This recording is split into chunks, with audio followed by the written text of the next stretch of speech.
चलिए बात करते हैं एक ऐसी जगह के बारे में जहाँ पर इंसान शायद फ्यूचर में रह सकता है।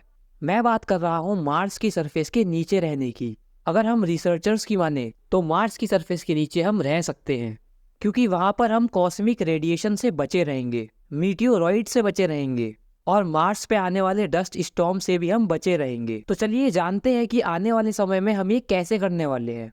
मेरा नाम है साहिल और आप देख रहे हैं स्पेस रेस हिंदी। हम इंसानों को हमेशा से ही किसी और प्लेनेट पे जाके रहने का आइडिया बहुत ही फैसिनेटिंग लगता आया है और देखा जाए तो आने वाले टाइम में ये पॉसिबल भी हो जाएगा। पर दोस्तों ये सवाल उठता है कि आखिर हमारी अर्थ में ही क्या प्रॉब्लम है, हमें इसे छोड़ने की जरूरत क्यों पड़ सकती है। दोस्तों अगर हमारी अर्थ पे कोई बड़ा एस्टेरॉइड टकरा जाए या फिर न्यूक्लियर वॉर हो जाए तो उस केस में हमें धरती को छोड़ना पड़ सकता है। यही विजन है दुनिया के सबसे अमीर आदमी एलॉन मस्क का। उनका भी कहना यही है कि हमारे पास 2 घर तो होने चाहिए। इन केस अगर अर्थ पे कोई डिस्ट्रक्शन हो जाता है तो उस केस में हमारे पास दूसरा घर अवेलेबल होगा। और एलॉन मस्क इस चीज पे काफी तेजी से काम कर रहे हैं। उनका यही गोल है कि उन्हें 1 लाख लोगों को जल्दी से जल्दी मार्स पे सेटल करना है। ओके, तो ये बात तो क्लियर हो गई है कि हमें एक नए घर की जरूरत है। पर क्या हमारे पास केवल मार्स ही एक ऑप्शन है? हम मून पर भी तो जा सकते हैं। तो दोस्तों अगर हम बात करें मून की तो मून पर कोई भी एटमॉस्फेयर नहीं है। और दोस्तों अर्थ के कंपैरिजन में देखा जाए तो मून की ग्रेविटी भी बहुत कम है। तो मून पर हम रह तो सकते हैं, लेकिन मून पर हम लॉन्ग टर्म अपनी पूरी लाइफ स्पेंड नहीं कर सकते। तो अगर हम मून पे नहीं रह सकते तो हम वीनस तो जा सकते हैं। वहाँ पे एटमॉस्फेयर भी है और वहाँ की ग्रेविटी भी अर्थ के बराबर ही है।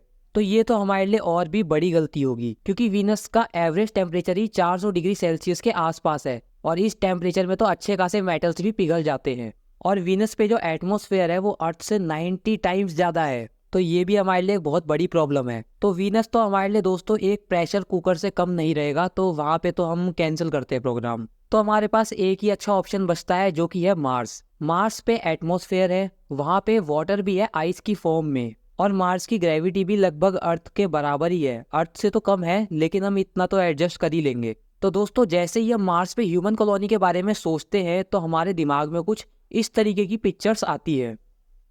तो ये पॉसिबल तो है, लेकिन करंट टेक्नोलॉजी के हिसाब से अभी इस चीज़ में टाइम लगेगा। लकीली कई सालों से हमारे साइंटिस्ट लोग इसी बारे में स्टडी कर रहे हैं कि हमें मार्स पे रहना कैसे है। और अगर हम उनकी माने तो हमें वहाँ पे चूहों की तरह रहना पड़ेगा, यानी कि मार्स की सरफेस के नीचे। क्योंकि दोस्तों ऐसा करने में हम काफ़ी बेनिफिट में रहेंगे।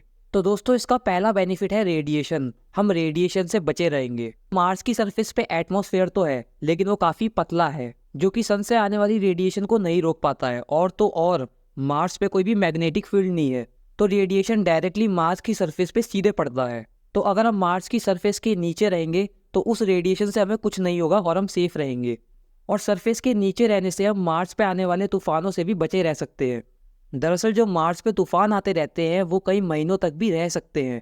तो तूफानों से बचना हमारे लिए काफ़ी ज़रूरी है और ये चीज़ हम कर सकते हैं सरफेस के नीचे रहने से। और दोस्तों क्योंकि हम मार्स की सरफेस के नीचे रह रहे हैं, इसीलिए हम मीटियोरॉइड से भी बचे रह सकते हैं। जैसा कि मैंने आपको बताया कि मार्स पे एटमॉस्फेयर काफ़ी पतला है, तो दोस्तों इसी के चलते हमें मीटियोरॉइड से भी बचना पड़ेगा। अगर हम बात करें अर्थ की तो यहाँ पे तो हमारा एटमॉस्फेयर काफ़ी थिक है, जिसके चलते कोई भी जब मीटियोरॉइड अर्थ की तरफ आता है तो वो काफ़ी हाई स्पीड में होता है। और जैसे ही वो अर्थ के एटमॉस्फेयर में एंट्री लेता है तो फ्रिक्शन के कारण या तो वो एटमॉस्फेयर में ही पूरा जल जाता है और हमारी सरफेस पे काफ़ी लेस इम्पैक्ट होता है। अब मार्स पे एटमॉस्फेयर ही काफ़ी पतला है, जिसके चलते वो जरूरी फ्रिक्शन जनरेट नहीं हो पाता है जो कि चाहिए, और मीटियोरॉइड डायरेक्ट ही मार्स की सरफेस पे टकराते हैं। दोस्तों एक बार एक इंटरव्यू में एलॉन मस्क से किसी ने ये पूछा कि हम मार्स की सरफेस पे कैसे रह सकते हैं, तो उस चीज पे एलॉन मस्क ने ये कहा, I do think getting good at digging tunnels could be really helpful for Mars, building underground habitats with good radiation shielding. You could build a whole city underground if you wanted to. People would still want to go outside from time to time, but you can build a tremendous amount of underground with the right boring technology on Mars.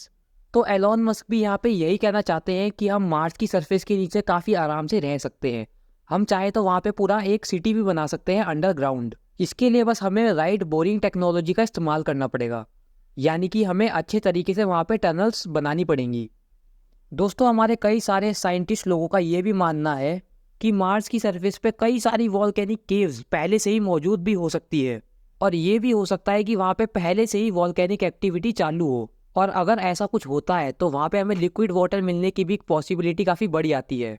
जिससे कि हमारा काम और भी आसान हो जाएगा और हम मार्स पे आराम से रह सकते हैं और मार्स पे हम परमानेंट ह्यूमन कॉलोनी सेटअप कर सकते हैं। तो दोस्तों मैं उम्मीद करता हूँ कि अब आपको पता लग गया होगा कि हम फ्यूचर में मार्स पे कैसे रहने वाले हैं। अगर आपको ये वीडियो पसंद आई है तो यार चैनल को सब्सक्राइब कर लो, इसी तरीके की वीडियो मैं डालता रहता हूँ।